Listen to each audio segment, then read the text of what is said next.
What up everybody, Cult Nerdy Core back with another video. This one is going to be my PS4 collection update for 2022. For those of you that didn't watch my PS5 collection video, I just want to say these are usually the yearly marks of my channel, and I just wanted to say a thanks for everybody who's tuned into any of my content, liked, subscribed, commented on any of my stuff throughout this year. For those of you who haven't seen how I do a collection video specifically, my ratings, I'll give a rating 1 through 10. 5 is like an average game, 10 is like a top 10 game of all time, 1 is like absolutely terrible or unplayable. So I'll give a brief description of the game. I have a decent amount of games. I don't want this video to go too long, so it'll be a very brief description of kind of what the game's about, and then I'll give my rating on it. The first sets of games I'm going to be starting off right here are ones that I have not played through, so I'm not going to give a review on. I'm just going to rapid fire go through them and kind of talk about them a bit. But they're games I've picked up but have not gotten to play yet. Alright, so first up is Onichembara Z something Chaos. I probably butchered the pronunciation of this, but basically, if any of you have watched my Hidden Gems video, I really got into Lollipop Chainsaw on the PS3. I saw this game and I was like, oh, there's another chance to maybe find a kind of hidden gem Lollipop Chainsaw type game. I actually played through this a bit. It's in my not played yet list, just because I want to go back to it. It's a decent game. I just didn't fully finish it. I'd probably give it like a 7 or something with what I already played of it. Alright, next up is Medieval. I really enjoyed the PSP one I played, Resurrection. So I'm looking forward to getting to this eventually. I just haven't really got the feeling or like urge to play this type of genre game, so I'll get to it eventually. Alright, next up is Daymare.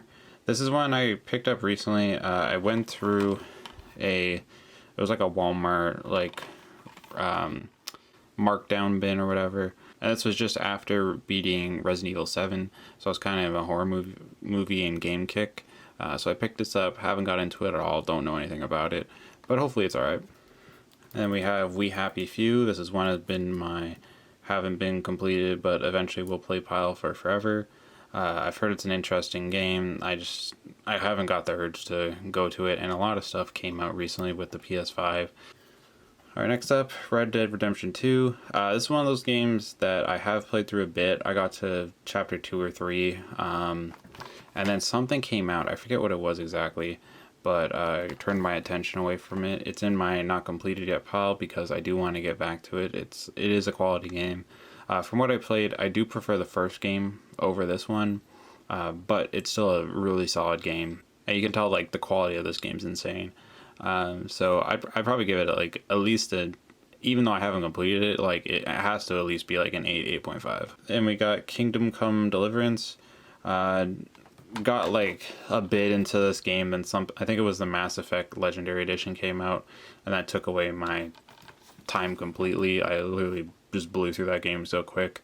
This is a first-person RPG. It was kind of interesting. I wasn't a huge fan of the combat, but it will be worth me going back and giving it another try. I just couldn't really get into it and got distracted the first time I played it. Alright, then we got Uncharted 4. I finally recently finished 3, so I will be looking to crack this open soon.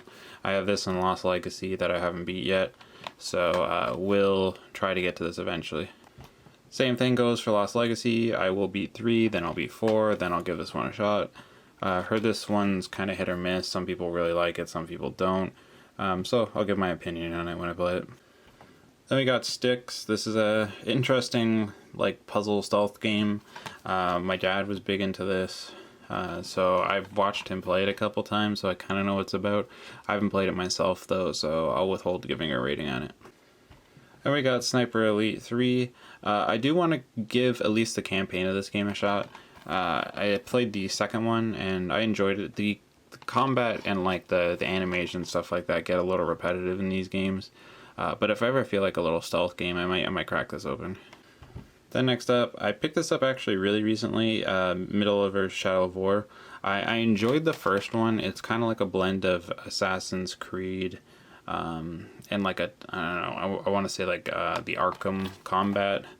So it has like the stealth mechanics of Assassin's Creed game and kind of the exploration of like the modern Lara Croft or Uncharted games, and then has the fighting style of an Arkham game. And it's based in the Lord of the Rings kind of universe, and I'm a big fan of that. The first game was really good. I'm looking forward to crack this open. Then we got Assassin's Creed Odyssey. I also picked this up pretty recently. I'm actually probably either going to play this next or second in my kind of list of things to play. I really enjoyed Valhalla, and a lot of people say this is the better version of the more modern Assassin's Creed games. So I'm looking forward to giving this a shot. I love the change to the more hack and slashy combat. It's in the RPG elements. So I'm hoping these still have them in this game, and the setting of Rome is really cool. All right, next up we got Agatha Christie's Hercule Poirot, The First Cases. I probably super butchered that one, but this is one I thought could possibly be something worth giving a shot. I saw it at a GameStop near me for like $15, and I was like, you know what? I enjoyed the Sherlock Holmes games, so it looks something like a puzzle whodunit type thing. So I really enjoy those. So hopefully this one's a solid one. All right, next up we have Devil May Cry 5. As you can tell, I got this for $16. This is one I heard a lot of good things about. I've never played any of the Devil May Cry games. I figure this is a decent one to get into because it's kind of the more modern one, so at least I'll get the more up-to-date version to see if I can get into the series at all. Alright, so now we're entering the games I have played. So these will be a mix of ones I've previously reviewed in old PS4 collection videos. So I'll kind of just give my takes on them, and then give the rating or adjust the rating from the previous collection video I did for the PS4. There's also some ones that I have played for the PS4 that are in here that don't have ratings that are new. So there'll be a mix of old and new games in these. Alright, so then first up we have Assassin's Creed Black Flag. In my opinion, probably the best Assassin's Creed game out there. Campaign was really fun. At least in the older style of Assassin's Creed game where they still went off of the old combat system. It really capitalized on like the era it was in, I find. The ship combat was fantastic, a huge step up from the other games that have had it in the series. Edward was really interesting, the story and setting was really interesting. It was just overall a really cool game. I give this game an 8. After that we got Assassin's Creed Unity. This game kind of got ruined for me because I played it initially on the launch, and the initial launch of this game was horrific. There was a ton of bugs. The game looked like crap. It ran like crap. They took the multiplayer, which I really loved from Black Flag, and gutted it for like a co-op version. So mainly the launch ruined this game for me, and when I played it, I've heard it's actually decent when they updated it. So I'll give it a 5. It's like an average Assassin's Creed game. Alright, and then we have Battlefield 4. I did enjoy playing the multiplayer of this. Probably in terms of Battlefield, this is the Battlefield I got into the multiplayer the most. Campaign was... It had some cool set pieces. It's not the greatest, like, most in-depth or cool story, even out of the Battlefield or COD genre. It was kind of generic, but it did its job. I would say the multiplayer is the highlight for this one. I'd probably give this game somewhere around like a 7.5. Alright, then we have Battlefield 1. This gets a 7.5 as well, but for the opposite reasons. I really didn't get into the multiplayer of this game. I had no interest in playing it, but I enjoyed the campaigns that they had in this game.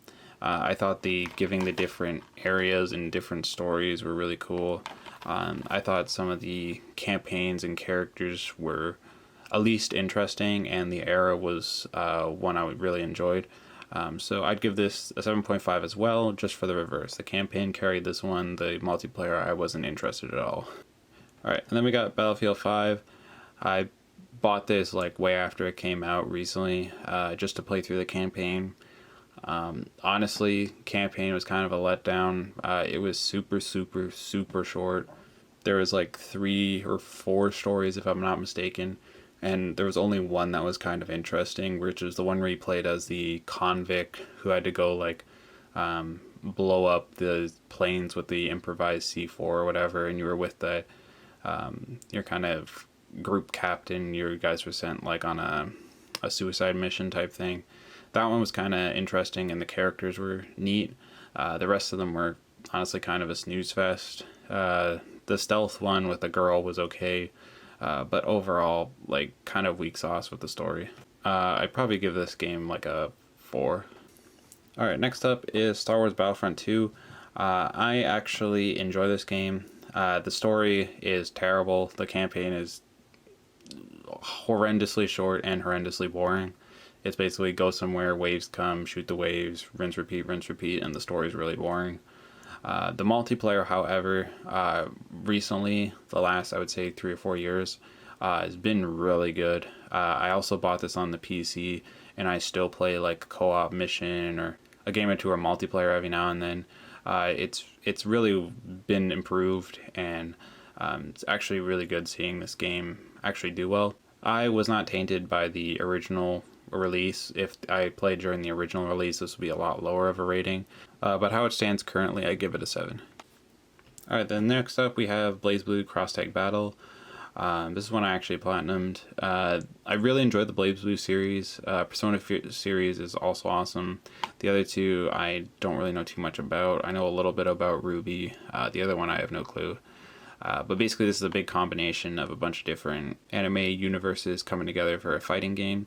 It plays kind of like a mix of BlazBlue and the Persona fighting games. My main issue with this game is it really simplified the combat, which was very in-depth and, I don't know, harder in BlazBlue, and I'm a big BlazBlue fan. It's still fun. They have the main characters from all these different franchises. It's cool to see them together. It's a 2-on-2 style, so it's a little different. Some cool characters that they introduced with cool fighting styles. Multiplayer is pretty decent. The campaign's actually alright, especially playing the two I knew. It was interesting to see their stories. So overall, I enjoyed the game. I just wish the combat was not as simplified. So I'd give it a 7.6.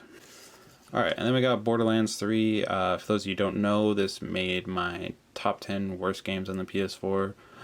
The looting, shooting, combat, RPG mechanics that you would find in a Borderlands game are great. They're still fantastic in this game. My main gripe with this game is the story. It is probably close to the worst story I've ever played in a video game. And I've played hundreds of games. Butchering of all the characters that are previously in this series and the uselessness of your character that you play in the game is really just terrible. So this game gets a 3 from me. Alright, then we got Bound by Flames. This is actually one of those RPGs that came out really early that nobody really talked about. It kind of plays, I would say, like almost Dark Souls-y to an extent. It's a decent RPG. I had fun with it. There's some multiple choice endings, so there's a little bit of replayability. The build paths are pretty cool. You get a bunch of different little characters that you interact with. It's I would say a semi-generic RPG in terms of the story, but the RPG elements and the combat is pretty good. So I would say it's an above average RPG overall. I give it a 7. Alright, now we get into my plethora of Call of Duty games. Call of Duty Advanced Warfare. I didn't play the multiplayer too much. I wasn't a huge fan. The jetpacks were kind of lame. Or the jump packs, whatever they're called. The campaign in this game is actually pretty good, though. I give this game a 6. Next up, Black Ops 3. I enjoyed the multiplayer for this game. It still had the jetpacks, or jump packs, whatever they're called, but I find the maps are actually pretty good in this game. Zombies, really good, and the campaign was alright. Advanced Warfare was better in the campaign, but the multiplayer was actually fun in this one. So I'd give it a 7. Next up, Call of Duty Black Ops 4. I hate that this game didn't come with a campaign. I'm pretty sure it's this one. The multiplayer was decent. This is the one that introduced the Battle Royale, which is alright. Zombies was pretty fun in this game. But other than that, it's kind of the most generic, just multiplayer only Call of Duties, so I'd give it a 5. The next up, Call of Duty Black Ops Cold War. I actually really enjoyed this one. Multiplayer was decent. I got into it a bit. The zombies was neat. Like, it wasn't the best zombies, but it was fun. What this game shines on is the campaign. I actually really enjoyed the campaign for this one.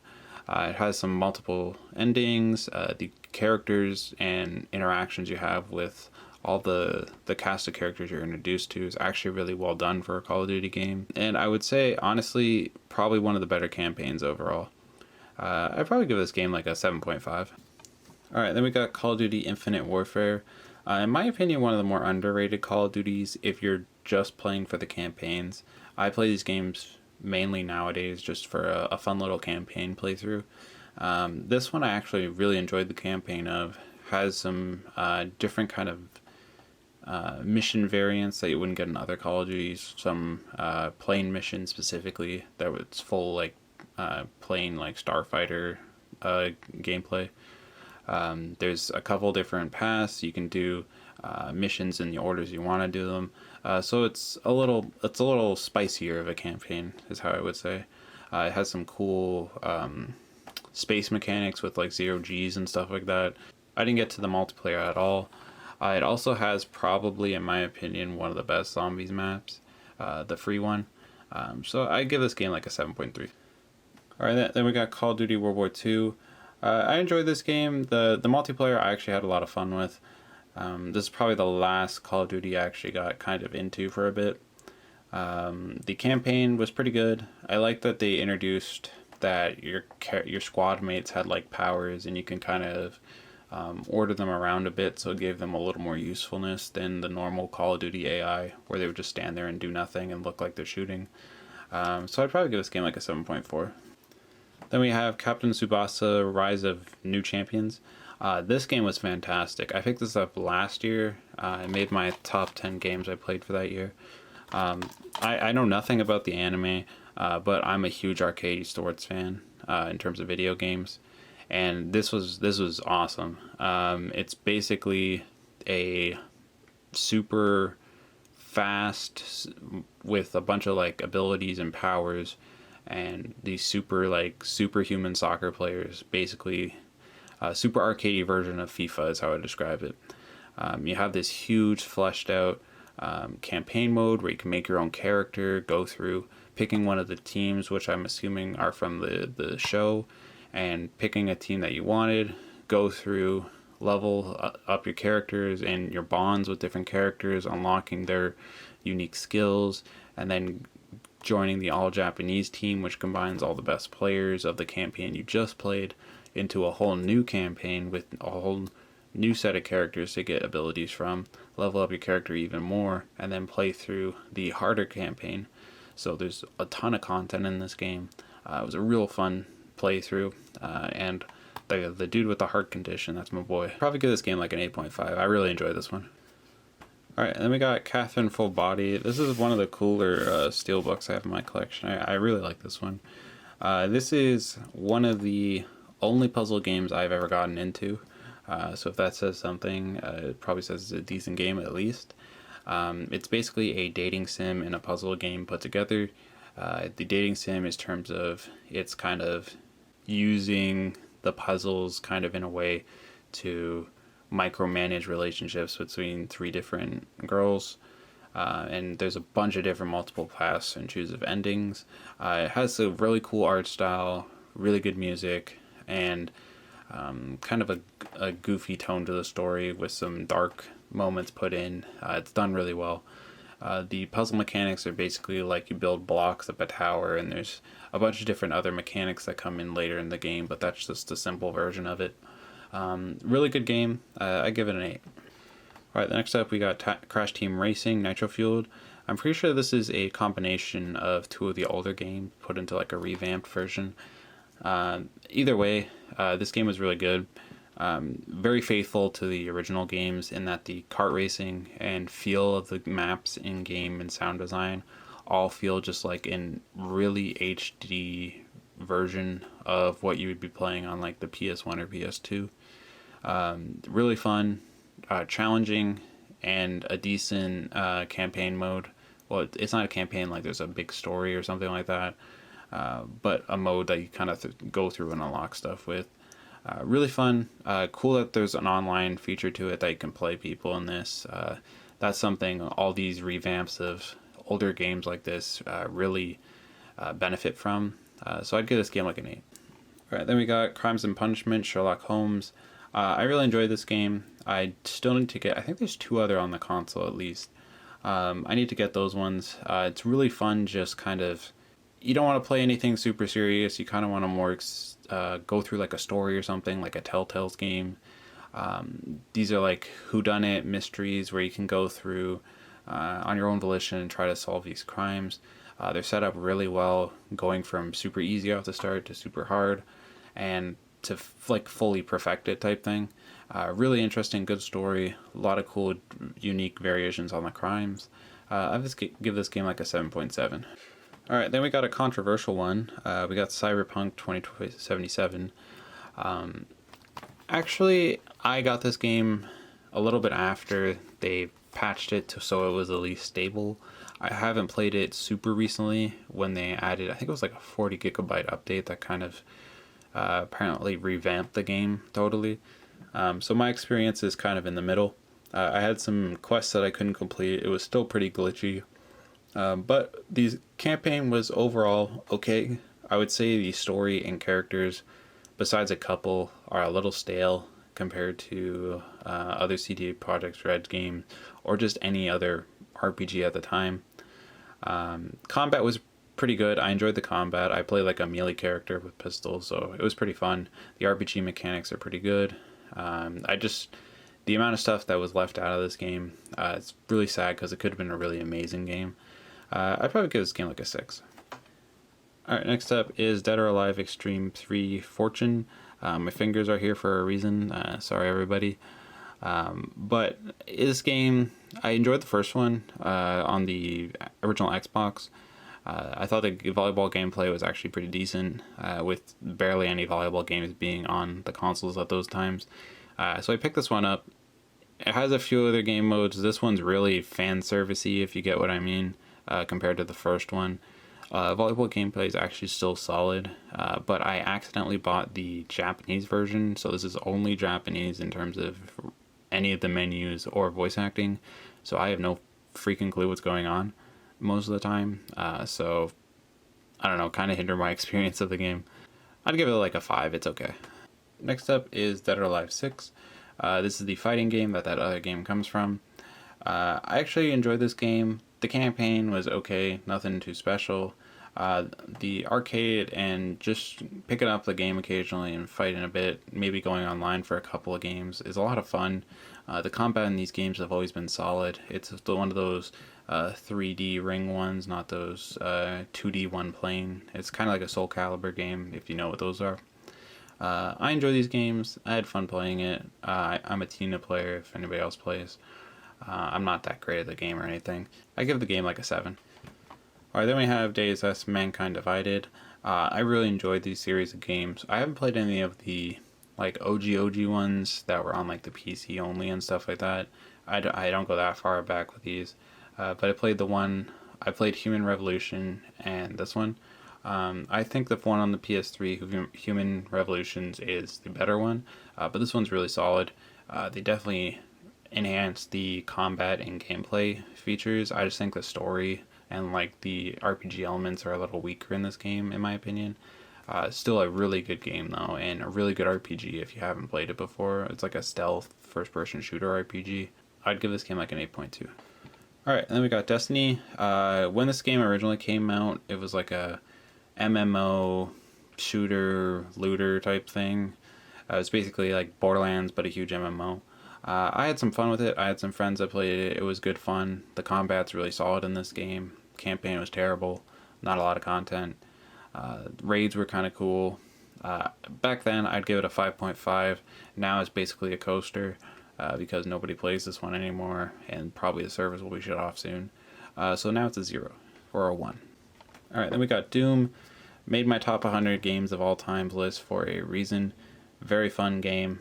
brought me back to like the older shooters like the Duke Nukems, the Unreal Tournaments and stuff like that. Really fast, fun gameplay. Uh, Super gory, a lot of metal. It screams Doom, and it was done super well. I still haven't picked up the Eternals yet. I need to get that one. I'd give this game an 8.5. Really fun shooter. All right, then we got Dragon Age Inquisition. I didn't hate this game. I thought the combat change was okay. Story is definitely a little weaker than the other Dragon Age games. It was still solid. I still had fun playing it. I got all the way through it. I'd probably give it like a 7.6. Then we got Dying Light. This is basically the actual good version of was the other one, Dead Island. It's basically a parkour zombie game that has some pretty fun combat mechanics, and just like it's a good game to mess around in. Campaign was meh, like the story wasn't the best. It kind of just moved along the combat. But I really enjoyed the game in terms of like it was a fun playthrough. I don't know if I'd ever go back to it. I do want to pick up the second one eventually to give that one a playthrough, but I'd give this one like a 7.2. Alright, and then we got Dynasty Warriors Extreme Legends 8. I actually bought this game thinking it was Empires because I was really new into the Dynasty Warrior game and didn't know there was like multiple different 8s in the series for some reason. I still had fun with it. It didn't have the big Empire mode that I was looking to play with my friend. But the campaigns were good. It has a lot of content in this game, and I really enjoyed it was kind of like a infinite mode where you can level up a certain character and you head to the little village or whatever. That one was fun. I'll give the game a 7. It was still fun. Alright, then we got the game that has been plastered on more consoles than I can count. That is Skyrim. Really enjoyed this game. The game that got me into RPGs in total, not specifically the PS4 version. I originally got it on the PS3.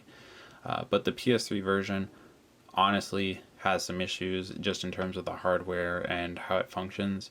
If you want to get into the game, for some reason haven't played it, I would recommend picking up a copy on the PS4 or the Xbox, or if you have a good PC, pick up on Steam or something like that, because it definitely benefits from having it run on a really good console.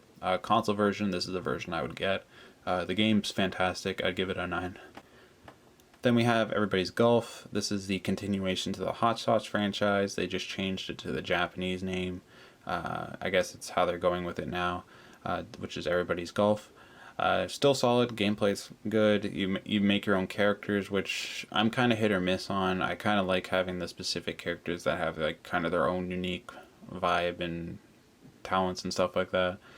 Then I'm just making your own character. Courses are good. Golfing still plays really well. Still the great like piano, elevator music in the background. Just a relaxing game to play occasionally. I give the game like an 8.5. I really enjoy these games. Alright, the next up we have Fallout 4. I will say this is weaker than the other Fallout games I've played, which is New Vegas and 3. In terms of the RPG mechanics, the lack of, I don't know, the uniqueness of your character, because you can kind of be a jack of all trades. They got rid of all the cool different voice options and dialogue options depending on your like stats and your different proficiencies and stuff. Really, the RPG mechanics are really simplified and watered down in this game, and it's not great. But the overall feel, the music, the combat's really improved from the other games. That's the one thing I will say. And actually, they had one really good DLC that kind of saved this game for me. It was the Far Harbor DLC. That was the DLC I felt like more like an older Fallout game. I really enjoyed that one. I'd give this game like an 8.1. It's still a good game. Alright, then we have Far Cry 4. I would say probably the most generic Far Cry game out there. For those of you who don't know what Far Cry games are, basically first-person shooter. You get dropped into this world by some sort of event. It turns out it has some evil leader. You lead a rebellion, take over evil leaders' locations very slowly. Really cool combat, tons of different weapons, lots of upgrading, cool RPG mechanics, cool allies you can get with you. You conquer different areas, which all have their each unique story and mini boss. Then you face whoever's on the front cover of the game, which is the main boss. Then you beat the game. This is probably the most generic version of a Far Cry game out there. It's still good though, because I enjoy the Far Cry formula. I give it a 7. Alright, then we got Far Cry 5. Personally, my favorite Far Cry game. This and 3 are really close, but I for some reason enjoy this one the most. I enjoy the setting, and the bad guy, in my opinion, was the most interesting out of all the ones I've played. So basically the same thing I said for 4, but just all better. I'd give this game like an 8. Then we got Far Cry New Dawn. This is probably one of the weaker Far Cry games. This bad guys just weren't really great, which Far Cry usually does really well. There's no cool like side characters or anything like that. It's probably just the most meh or like boring Far Cry game I've played out of the series. Combat and all that's still really good. The one thing they did add in this game that was unique that I really enjoyed, that they had like a hub base building thing where you'd collect resources and then you could upgrade like your main hub, and that would give you a bunch of different like boosts and stuff like that, which I enjoy in games. I give the game a 6. Then we got Final Fantasy Type 0 HD. I'm pretty sure this is originally a PSP game. It's not the greatest. It's basically lock onto something, shoot your weapons or hit them till you get a crit, it dies, or you get hit, and usually you get insta-killed. The story is really weak. I don't know, it was really boring and to play through, to be honest. I give the game like a 3. Alright, then we have Fist of the North Star Lost Paradise. A fantastic and really fun game. For those of you who know about the Yakuza games or the Judgment games, it's made by the same people that made those. It's based off in an anime that I haven't seen. I don't watch anime or anything like that, but I do enjoy the games in the genre. This game is fantastic. Open world RPG with really fun beat 'em up mechanics. You feel like a badass through this entire time playing. Pretty sure his name's Kenshiro. Really cool character. There's basically this overpowered martial artist who can like hit weak spots on people and like cause them to explode and stuff. Really cool boss fights. Actually pretty engaging story, with some darker twists and stuff like that, and some really like wacky out of there side quests, which these developers are really known for. So I give it an 8.3. Alright, then we have Grand Theft Auto 5. One of the better Grand Theft Auto games I've played. I enjoyed the story, enjoyed the campaign, thought all the different characters were really cool. Everybody knows about these games, cool open world. I didn't get into the Grand Theft Auto Online or anything like that. I was strictly for the story. I really enjoyed it actually, and I thought the city was pretty interesting and lifelike, and there was a lot of stuff going on, and the side quests were cool as well. I give this game like a 7.9. Alright, next up we got Homefront: The Revolution. This game's really not good. It was horribly optimized, terribly buggy off the start, and even once they fixed the issues with the bugging out and the glitches and all that, it's so boring. The story is super generic, and it's just kind of go to a place, capture zones, do a little side quest. That area is complete, do one campaign mission, rinse, repeat, rinse, repeat, rinse, repeat till you finish the game. Really lifeless and boring game. I'd give it a 3. But if you haven't played the original one of those, I would highly recommend it. I really enjoy that one actually for a campaign playthrough. Alright, the next up we have Horizon Zero Dawn Complete Edition. I enjoy this game. I haven't got the second one yet. This one, I think I actually didn't fully complete. I think I'm literally like 2 missions away from the final one. But I was trying to go for the platinum, and then I didn't like some trophy.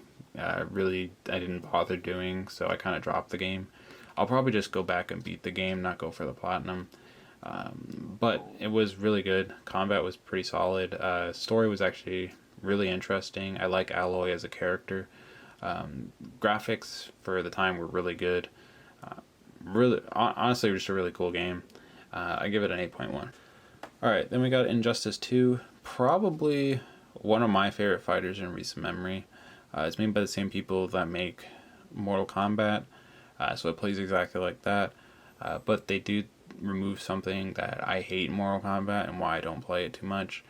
is that in Mortal Kombat you use a button to block, and in this game it's like every other fighter where you just move back and either crouch, jump, or duck to match the hit patterns of where they're going. I really enjoy that. This game relies heavily on juggling. From what I know, I'm not a great fighting game player. I just enjoy them. Story was really cool. Had multiple endings, so there's a little bit of replayability. And the customization and the PvE modes in this were really fun. And really what carried this game for me. I give this game like a 9.3. I really enjoyed this one. Alright, next up is Infamous Second Son. I'd say probably the best or second best exclusive for the console that I've played. I really enjoy this game. If you haven't played any of the Infamous games, they're basically like third person, a little bit of hack and slash, a little bit of shooting, games with powers and stuff like that. You kind of play as these superheroes called conduits, and there's a whole story with it, and it's like an open world RPG game. It's kind of similar to the modern Spider-Man games if you played those. Really great game. I give it an 8.5. Alright, the next up we have Killzone Shadowfall. The first game I bought for the PS4 actually. Really cool, awesome graphics and combat. The graphics still hold up even fantastic to today. The only issue is the campaign was insanely short. Like I got my PS4 and the day I got the PS4 I beat this game fully. The multiplayer was good, not as good as Killzone 2 or 3. And the campaign was good, but just not as good as Killzone 2 or 3. So I give the game like a 7. Alright, the next up we got Knack. This game was kind of like a puzzle platformer kids game. I think it had released initially with the console or just after. It's an okay game. Like the story is kind of like, it almost feels like you're playing a D-list Pixar movie, I would say. It was passable, got the game going. This game was actually pretty hard for a kid's game, I'm gonna be honest. I don't know if I could see like a 10 to 15 year old playing this game and not getting frustrated. But it was worth a playthrough. It was kind of fun. I'd give it a 6. Alright, then we have The Last of Us. I finally got to playing this game on the PS4. I really enjoyed it. Fantastic game. This is the only one I have in the franchise, and probably the only one I'll ever have in the franchise. After seeing some of the spoilers of the second game. Really enjoy this game. The dynamic between Joel and Ellie is fantastic. Really dark story, but not a dark story just to be like edgy or gory or stuff like that. It really fits the atmosphere they go for in the game. The kind of banter and growth of the characters throughout the entire story is fantastic. If you haven't played this, highly recommend it. I'd give it a 9. Alright, now we got my Lego games. First up, Lego Hobbit. Honestly, one of the weaker Lego games. Still fun. I enjoyed the Hobbit movie, so Lego games are always at least a 5 or like an average game. They're always just fun for a playthrough. So this was one of the weaker ones in my opinion, so I'd give it a 5. Then we got the Lego movie, Lego video game. I enjoyed the Lego movie actually myself. The game was okay. It was another one of those just meh Lego games. Still fun for a playthrough. Still had fun. Good moments in terms of like comedy moments. It's just one of those like happy fun. You play through. You feel good. It's just good fun. I give this game like a 5.5. Alright, then we get to my favorite out of the ones I have on the PS4, and that is Marvel Superheroes. It had an awesome open world city that you could mess around with. The story missions were actually really cool. Had a lot of different variations you can do for your like created characters. Honestly, probably one of the better Lego games I've played. I'd give it a 7. Then we got Lynchdom Battle Mage. This game has an interesting concept in that you're this mage that can create different spells by learning and fusing them together. The issue with this game is it runs like crap. It is so buggy, framey, and the load times are horrendous that I could not finish this game or really get that far in at all. So I'd give this game like a 3. Then we got Madden 18. Out of the two Madden games I own for the console, this is the better one. I had an interesting campaign called The Long Shot, if you see it up here, where you played through like this game show or reality show where they were finding a QB to draft onto an NFL team, not through normal means, and you play through like a bunch of arcadey game modes, different scrimmages to like prove yourself over a bunch of your competition. That part was actually pretty interesting. So I'd give this game like a 6. Alright, then we have Madden 25. I got this game for $1 or $2, something like that. It's a okay Madden game. Honestly, one of the weaker ones I've played. I'd give the game like a 4. Then we got Marvel Spider-Man. These games, I think, do a lot of stuff really well and a lot of stuff really poorly. The web swimming, the combat, the feel of Spider-Man, the suits, the city, all really well done. It has some good story moments. The issue I have with these games is the boss fights are been really bad throughout the entire of these new series of Spider-Man games. I found the story more interesting in this one than the Miles Morales one, but the story has some really weak generic moments that are kind of boring. This game in particular introduced a bunch of cool Spider-Man characters that you're like, oh, I really like to see how this goes. And then it's like, oh wait, they're DLC to see the rest of their story. So this game's still a really good game in terms of how it plays and having one really fun playthrough. But it does a lot of stuff that I didn't really like. I'd give it a 7.5 still, just based off of how good the combat, web swimming, and just the fun you can have just messing around in this game is. Alright, then we have Marvel vs. Capcom Infinite. I was a huge fan of Marvel vs. Capcom 3, so I was really excited when this got announced. I bought it and realized I really didn't like this game. It plays like you're playing Marvel vs. Capcom while lagging and in molasses. It's really slow. The arcade was okay. The endings for the arcades weren't as good as other games. The story was not great at all. The game characters, like art style wise, look terrible. The combat still feels okay, and the gameplay is still fun, but just compared to other Marvel vs. Capcom games, it's definitely the weakest one that I've played. I'd give it a 4. Then we got Mass Effect Andromeda. Probably, honestly, the most disappointing game I've ever played. Not that it's the worst game I've ever played, that it's super terrible. It has some good things. For those of you who don't know what the Mass Effect games are, they're a sci-fi third-person shooter RPG that really heavily relies and is carried by the awesome characters they develop, the really in-depth, deep story, and the choices that you make affecting the story really heavily. This game, honestly, it was so buggy off the start. The main story was super weak compared to the other Mass Effect games.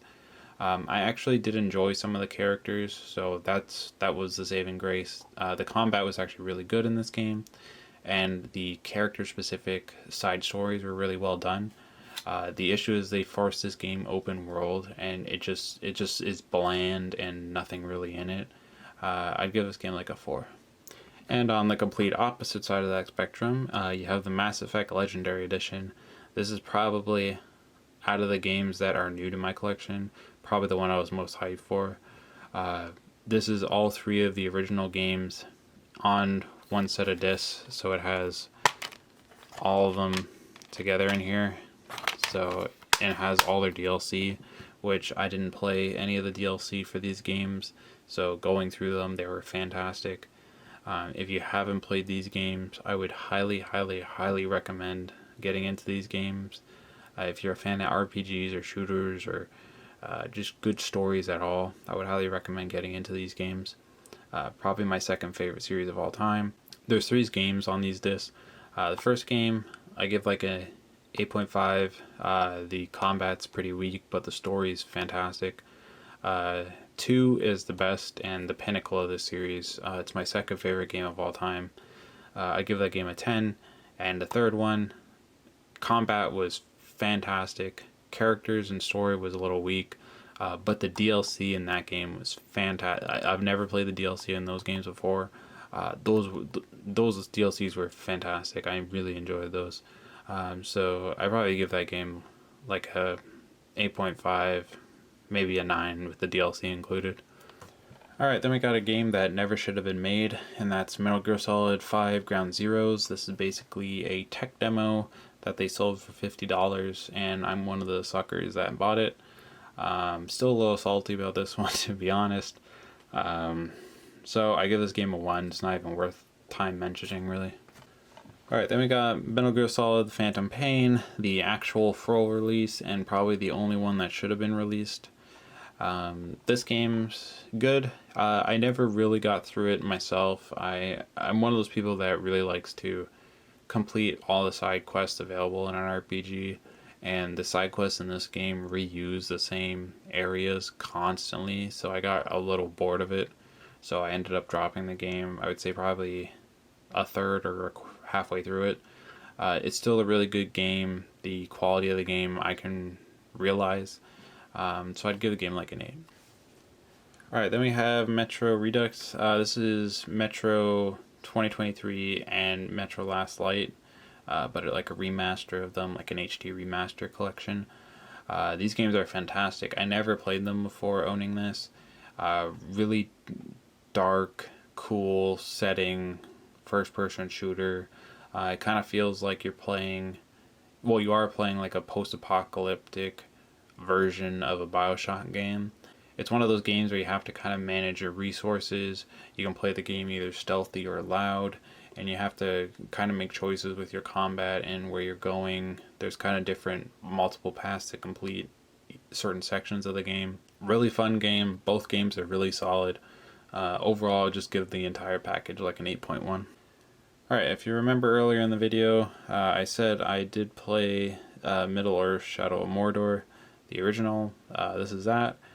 Really enjoyed this game. As I said, it's like Arkham Asylum combat mixed with Assassin's Creed stealth mechanics mixed with the exploration of like an Uncharted or Lara Croft game. Really enjoy these games. Setting's really cool. The only issue with this game is the boss fights and main story mission modes are really lackluster, and the ending boss fight is an actual joke in this game. But I give the game an 8 overall. Alright, then we got Minecraft. If this was a PC version of Minecraft, it would probably be like a 9 or a 9.5 or something like that. Minecraft is just one of the greatest relaxing in-between games you could possibly get. It's basically like virtual Legos. Really fun. The only issue is the PS4 version has a lot of limitations in terms of the size of maps and kind of the functionality and how well the menus kind of operate. I give the game a 7.5 though. It's still fun to play on the console. Alright, then we got Monster Hunter World.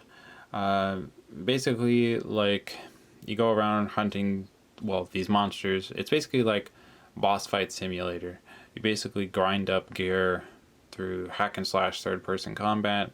Then you find a boss, you beat the boss, then you collect the resources from that, level up a new gear off of farming a new enemy, rinse, repeat, rinse, repeat, rinse, repeat. You go through the entire story and leveling up your character. I got to the first part where you beat the story initially.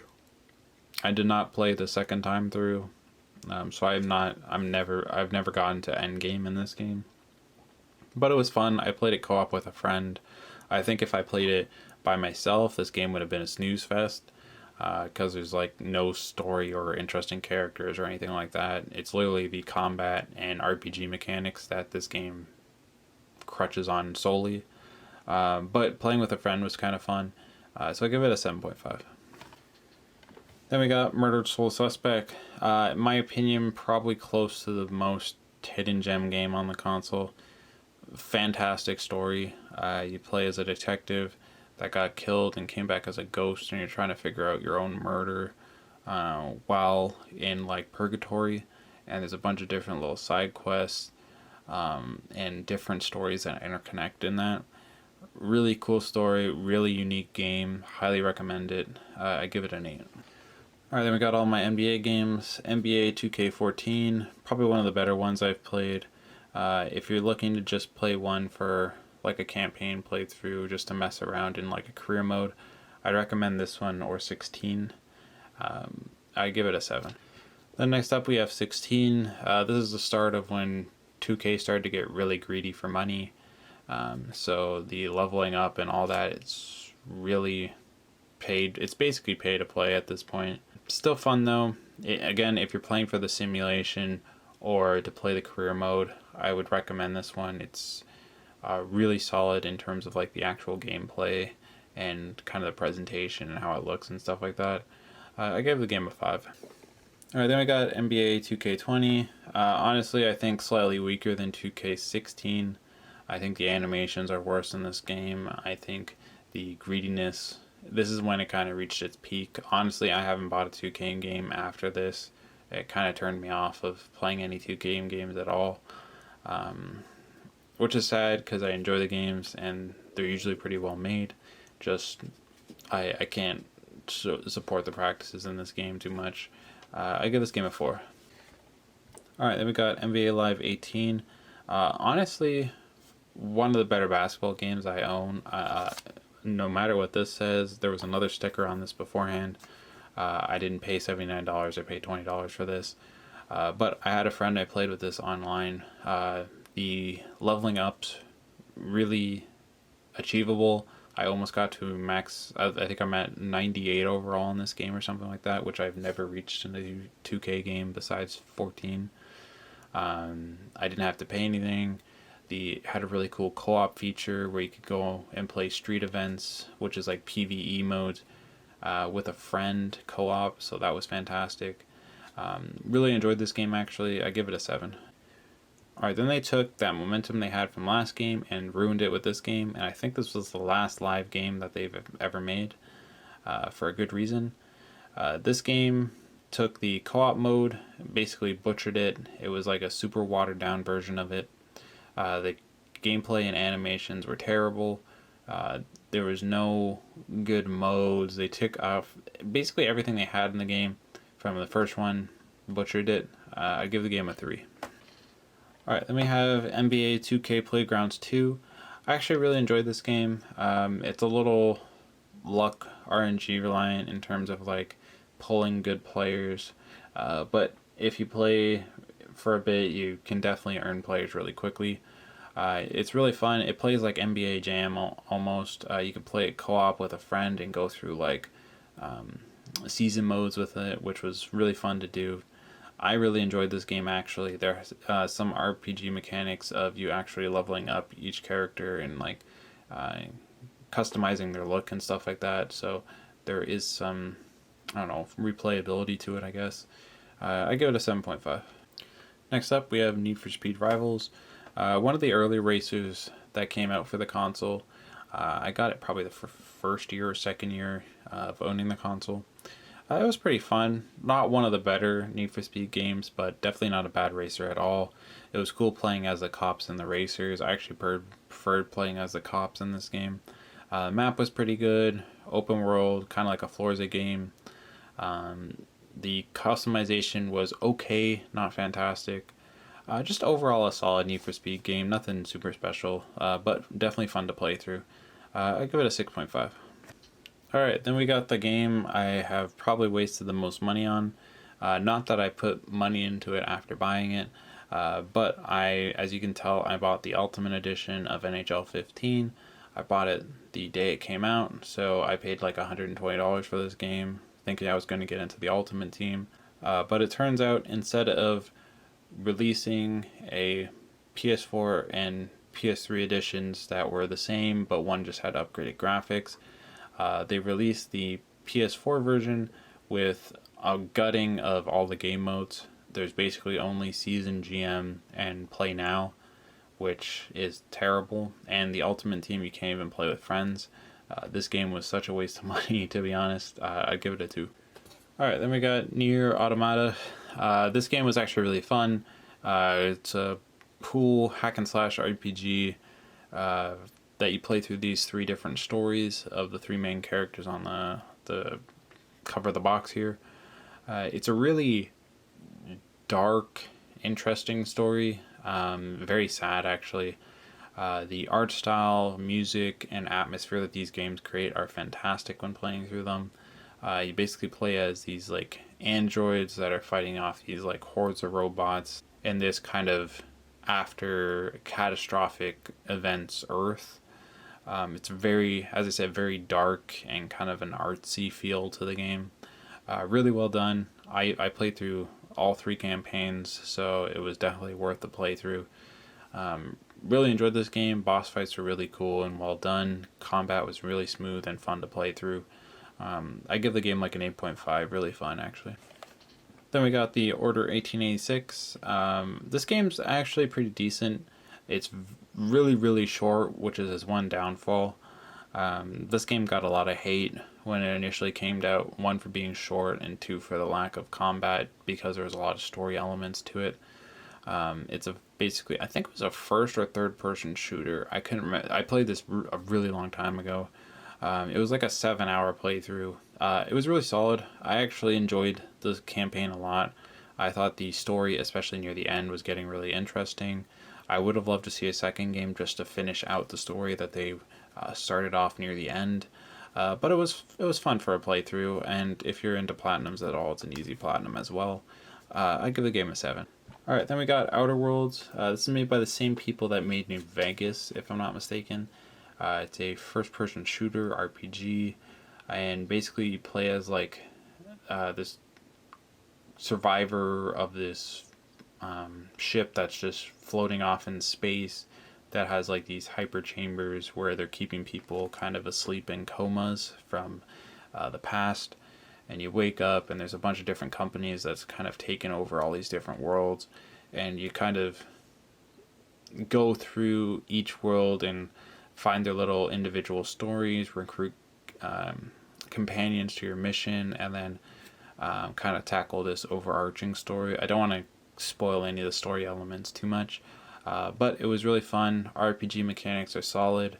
Not as good as a New Vegas or something like that, but definitely fun playthrough. It's my only gripe, I would say, with it is it's pretty short for an RPG. I give the game like an 8.7 though. Alright, then we got Persona 5. A hot take coming in. I actually enjoy Persona 4 a lot more than this game. I do think the art style, the music, the atmosphere that this game creates, the cool designs of these games, it's still really good in this game. I just think the story and characters are really weak compared to 4, in my opinion. The combat's still good. The bond creating with each of the characters is still fun. There's a lot of different characters you can use. It still has those great Persona elements. Just in my opinion, weaker than 4. Still a great game though, and I know why people say that this game's better than 4, and some people say 4 is better than 5, some people say 3 is better than both of them. It's all really down to your personal opinion on them. In my opinion, this is still a really good game, just not my personal preference. I give the game an 8 though. Again, still a really solid, well-made game. Alright, then we got Prey. This is actually one of the more unique ones I have for the console. It's a first-person shooter made by Bethesda. It's like a stealth first-person shooter RPG game. It has a lot of different endings. It's set up like you wake up or have been living on this ship, and this like alien entity kind of takes over the ship and starts killing off crewmates and stuff like that. Again, one I don't want to spoil too much of the story of. It's a really cool twist that happens like 3/4 of the way through. The combat's fun. It's one of those games where you have to really watch your resources throughout the entire thing. So it really requires you to mix stealth and going loud to kind of maximize the stuff you have at your disposal, and you can create your own little fun play style through the RPG elements. I give the game a 7.7. Alright, then we got Ratchet and Clank. This is a, I guess, remake of the original Ratchet and Clank in terms of like kind of a restart of it. I'm pretty sure this is based off of the movie that came out around the time of this game. This game's fantastic. Really enjoy it. I think this game series really is benefiting from the jump in technology. This game graphically looks fantastic. The cutscenes are almost like a Pixar movie at this point. The gameplay is really smooth, really fluent. Definitely a huge jump from the PS2 games that am used to and like have played. And really, Ratchet and Clank is one of those series that's such a PlayStation staple, and is one of those games that you can always pick up. Know you're gonna have a fun playthrough of just really good combat, some funny one-liners, and just a solid, fun playthrough. I give this game an 8.5. Then we got one of the new ones I played through, and that was Resident Evil 7. I really enjoyed this game. I haven't played too many Resident Evil games. I think I've only played 5 this one, and like a tiny bit of 6. I enjoy this one. I like the change to the first person. I think it fits this game really well. The bad guys you run into, especially Jack, honestly, he was probably my favorite, if that's his name, the father of the group, was really interesting. It's a creepy game, not like scary, like, oh my gosh, I don't know what's going on around this corner, this is super spooky, but it's creepy, I would say. The boss fights are really unique. There's a lot of cool little story things you can pick up or pick on throughout the way, and I'm sure if you play this game multiple times, you'd pick up on a bunch of stuff you missed on the first playthrough. The boss fights vary a lot. It's one of those games where you have to watch your inventory really well to make sure you're not running out of stuff. So it has that challenge as well. So honestly, I really enjoyed playing this game. I'm definitely going to pick up Village when I could find it for a decent price. It's really holding its price at the moment. I'd probably give this game like probably an 8. Alright, then we got Saints Row 4. This is the edition with the full game and all the DLC and the Gat Out of Hell version.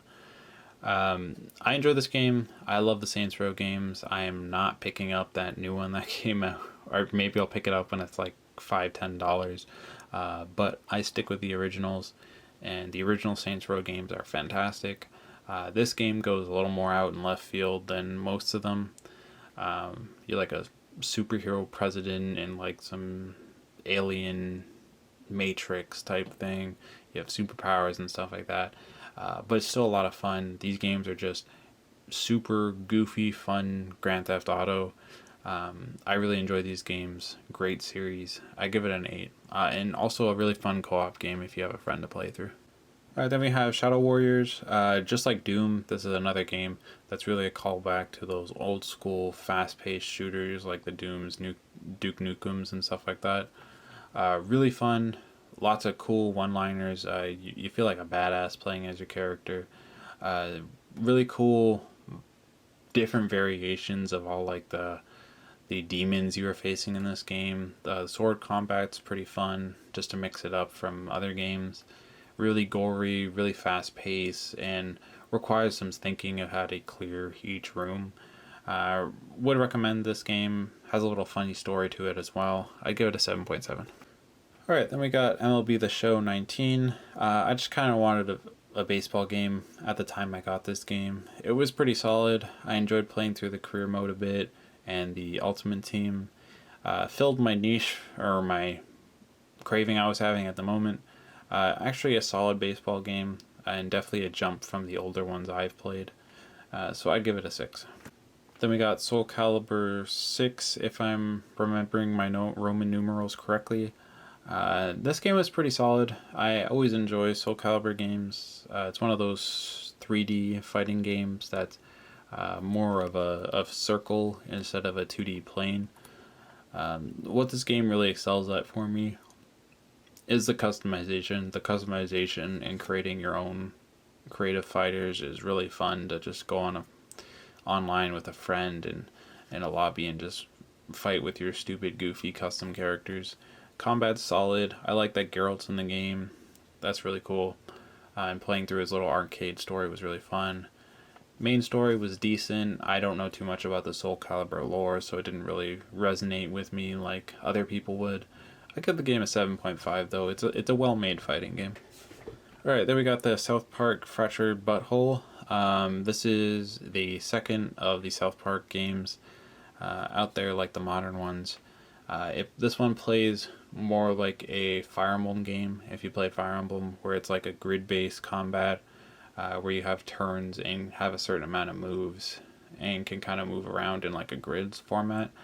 I enjoyed this game a lot. If you are a fan of the South Park shows at all, or like dark or crude comedy, this game feels like you're playing through one giant episode. The art style, the voice acting, the sound design, and the story is all spot on to the show. It's not one of those games where you feel like you're playing a game version of the TV show. It feels like you're playing the exact show, but it happens to be a game type thing, if you get what I'm saying there. Overall, fantastic game. I give it an 8.9. Alright, then we have SpongeBob SquarePants Battle for Bikini Bottom Rehydrated. I got around to playing this one, I think, earlier this year, actually. I think I beat it during the beginning of the summer. I ended up platinuming this one. It was a fun platinum. I played the original one on the Xbox. I got this one. The graphics definitely are a lot better than the original. It feels a lot smoother in terms of the platforming mechanics, and it kind of keeps that same charm that the original had. The original one, I do like. I don't know, the graphic styles is better in this one, but the original one has its own charm itself. Just a fantastic remake, great game. If you haven't played it, this is a great version to pick up if you haven't played it and owned a PS4. I'd recommend the game. I'd probably give it like an 8. Alright, then we have Star Wars Squadrons. This is a fighter pilot game based in the Star Wars universe, so it's a plane dogfighting game. I played this game specifically for the campaign. I thought it might be a fun little playthrough, and I would say it was. You play as two different squadrons, you have two different custom characters, and you kind of play their campaign modes back to back. So you play like two of the Rebel character, then you play two of your Empire character, and kind of flip-flop. Flying mechanics and the dogfighting mechanics are actually really well done in this game. I enjoyed the actual like flying around and shooting down people and bombing objectives and stuff like that. That part was really cool. The story is not fantastic, but it was enough to keep me interested and wanting to see what the end result was. Overall, if you're into any of these fighter pilot games at all, or just looking to try one out, I would say you could get this game for really cheap, and it would be worth a playthrough. It was like a solid like 15-hour playthrough, so if you just want like a quick little playthrough and interest in this game, I'd recommend it. I'd give the game like a 7. Alright, then we have Thief. This was a stealth game that I think the original series started on the PC, if I'm not mistaken, and they redid it for the PS4. This game starts off okay, actually. It starts off as like a normal stealth game based in kind of like a medieval era, and it's actually a solid stealth game. Then you go a little farther into the game, then you realize, oh, the stealth mechanics and tracking isn't as good, the AI is really dumb in this game, and the story goes out into super left, like way left field, and at the end of the game, and you're like, wait, how did we get here? Why is this a thing? So it was a fun playthrough. I fully finished the game, so it wasn't so bad I dropped it. But it was definitely a below average stealth game. I'd give the game a 4. Alright, then we got Tomb Raider, the Definitive Edition, but it's just the first of the modern Tomb Raider adaptations. These games are basically Uncharted, but you're playing as Lara Croft. Fun playthrough. Combat's really good. I really like the bow combat in the game. Has her own little thing where you find little treasures and can examine them, and she'll give her little take on what the treasure is and stuff like that. So that part's interesting. Really fun playthrough. The combat and puzzle mechanics and climb mechanics, as I said, all feel like Uncharted, but that's not a bad thing. So I'd give it a 7.5. Alright, then we got Tony Hawk Pro Skater 1 and 2. Probably one of the greatest remasters to have ever come out. I really enjoy that this became a thing. This is Pro Skater 1 and 2 put together. If you have played any of the old school Tony Hawk games or these games originally, they're really fun, arcadey, super long, super cool combo making skateboarding games. Really fun, really fast pace. The addition of multiplayer in these games is awesome. Playing against people is fantastic. This is one of those games on the PS4 that has been installed since I got it because I always go back and play it. I've played through the campaigns, both of them, probably, I think, at least through with 7 characters total now. Just always fun to pick up and play and do a map or two. I give the game a 9.2. It's a fantastic game. Next up we have Vampire. This is probably one of the more hidden gem games on the console. It's a RPG game that's a third-person hack and slash game where you have like vampire powers. And what's great about this game is the atmosphere that this game creates and the world that you're in. You're kind of in like during the plague times, noir, dark version of, I think it's like somewhere in the EU, I'm pretty sure. And you play as this doctor who gets turned into a vampire, and you're kind of going through that moral dilemma of do I eat people and feed to become more powerful, or do I go through like as a pacifist vampire, not killing and just feeding off of like blood bags or animals and stuff like that. So it's a really unique story, really unique take on an RPG, and I really enjoyed it personally. I give this game like an 8.1. Then we have The Walking Dead Season 2 by Telltale's Games. For those of you who haven't played a Telltale game before, it's basically walk around for a bit, click on something. It's basically like a point and click game that has some dialogue decisions. It's one of those games that promotes that your choices matter, where really it's the same story you would play through in one session compared to another if you make completely different choices. Just there would be slightly different small variants made throughout the story. The story itself still really well done. I've played the first Walking Dead one and this one, both really well done, and is a continuation of some of the characters. So really not a bad game. Definitely fun for a playthrough. Not a lot of replayability with these games though. I give the game a 7. Next up is Watch Dogs. This was one of those games that got a trailer that looked really cool, then came out and was okay, but definitely not what the trailer showed. It's a alright third-person shooter RPG. The story's pretty decent. The whole like hacking mechanics and being able to interact and mess with people electronics, it's kind of interesting. The only real one I had fun with was hacking the lights to cause like car accidents and stuff like that, with people like following you or bad guys or stuff like that. That was pretty fun. The campaign was, I would say, just a very average open world RPG for this era of consoles. I gave the game a 6. Alright, then we have my favorite game on the console, and that is The Witcher 3 Wild Hunt. This game is fantastic, and recently, I think it was 2 years ago, I finally played through all the DLC for this game, and that's fantastic and really amazing, and added such unique stories and a cool new map. This game is definitely one I'm going to, I don't know, like every 5-10 years, go back and just play through it. Such an amazing story, really cool characters. If you haven't played this game and you love RPGs, highly, highly, highly recommend getting into this one. I give the game a 10. It's easily in my top 10 of all time. Alright, then we got Wolfenstein: A New Order. I actually really enjoyed this one. It's a faster pace shooter.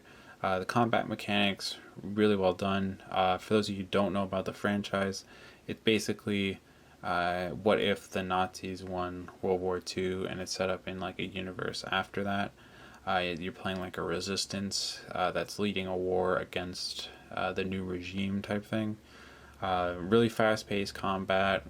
Good story actually for a linear first-person shooter. It has one choice at the beginning that kind of adds a little replayability to the game. There's different play styles. You can play kind of a stealthy approach. You can play with different weapons. You can upgrade your characters. That gives you different like passive abilities. So it's definitely a solid playthrough. Has some cool boss fights in it. I give it an 8. Alright, then we got WWE 2K15. I got this game because I really enjoyed the old WWE games, like SmackDown vs. Raw, 2008, 2009, that type of thing. These games are okay. They definitely follow the modern 2K formula of being really grindy and really reliant on you putting a lot of time in to level up your character. It has the good RPG mechanics of creating your like my career version of like a WWE superstar, that the other 2K games like the NBA games are known for. So that was cool. The combat's definitely oversimplified compared to the other games where all the reversing and countering is done with one button, so there's no predicting whether it's a melee attack or a grab, so it's definitely oversimplified. It's still an okay game. Definitely like an average WWE game. I give it a 5. Alright, next up we have Yakuza Kiwami. Really, really cool RPG beat 'em up game. If you remember what I said about Fist of the North Star, this is made by that same company. You play as Kiryu, and he's basically like this badass Yakuza member who is this insanely cool fighter and one of the strongest fighters in the game. They have like these bunch of different styles you can choose from to kind of mix and match your combat of a bunch of different fighting styles. It has this really cool overarching campaign, awesome boss fights, really cool design in terms of like the music design, the art design, and kind of the overall design of the city that you're exploring. The campaign story is really well done. A lot of cool cast of characters and side characters that you run into. And what these games do so well is the contrast between the more serious and dark actual story and the super goofy, super out in left field, just all over the place, full of fun side quests. If you haven't played these games, I'd highly recommend getting into them. I'd give this one a 9. Alright, the next up we have Yakuza 0. Basically everything I said about Kiwami, just basically everything is better done in this game. Combat's improved, it feels better. You get to play as Majima as well, which is this guy here. So you have 3 new play styles, a new area map to explore, a bunch of new side quests, and his own little story and a side business that he runs, which is a cabaret club, which is interesting to manage. The boss fights in this game are awesome. The set pieces in between boss fights and setting up all these different characters that you're running into are fantastic. You feel like even more of a badass in this game playing both of them, especially the Kiryu on this one specifically. I give this game a 9.3. Definitely an improvement on Kiwami in my opinion. And then I figured end it with a controversial take, which is not really controversial because anybody who watches the channel knows I don't really like these style of games. But it'll be controversial in the fact that everybody else really loves this game. So Yakuza Like a Dragon. I dropped this game. I got 3/4 of the way through it, and I just flat out dropped it. It's not that the game's terrible. It's definitely not a bad game. Basically what they did in this game is the other Yakuza games are beat 'em up fighting games more so, and this game went for turn-based combat. For anybody who's watched the channel knows I find turn-based combat to be one of the more boring combat styles, so it's really hard for me to get into games that are turn-based unless I really get into the story or characters or something like that. This game, there was no characters that really interested me. I didn't really like Ichiban as a character. None of the characters that really were with you besides Saoko and I forget this guy's name, really interested me too much. The side quests were still fun and goofy, and it still followed the same formula as a Yakuza game, which I enjoyed that part. I couldn't get past disliking the combat so much, especially for loving the older Yakuza style of combat, at least from Kiwami and Zero, which were the ones I've played. Took a game I really enjoyed the combat of and put it into a genre I really didn't like, and I really didn't like the main character, so it was just a setup for me not to really get through this game, but I can still recognize that it's a quality game, so I'd at least give it a 7. Alright, so there you have it. That is my PS4 update for 2022. If you stuck through the entire video, I really appreciate it. That's a long one. Or if you just skimmed through it and ended up at the end here, also appreciate it. Any likes, comments, subscription off this video is really appreciated. Again, I'd just like to thank you all for a fantastic 2021-2022 year. As always with these collection videos, if there's any games that you know that I don't have, that you think I would like or worth a try, definitely let me know in the comments. Definitely let me know what you guys have been collecting recently and some good games that you found or deals that you found. Always interested to get back on you on that. I really hope you all enjoyed the video, and remember, everybody has some nerdiness at their core.